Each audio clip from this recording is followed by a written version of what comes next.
Bismillahirrahmanirrahim. Assalamu alaikum students. How are you all? I hope you all are fine and enjoying your vacations very well. Okay, now it's time for our English lecture. So our today's topic is again dictation words.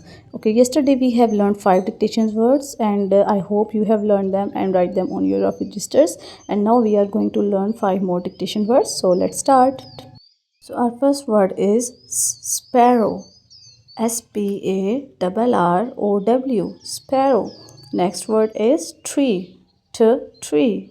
TREE, tree. Next word is umbrella. Umbrella. UMBRELLA, umbrella. Next word is vest. Vest. VEST, vest.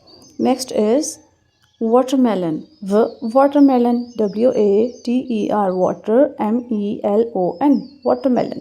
So these are your next 5 dictation words that you have to learn them and have to write it on your rough registers.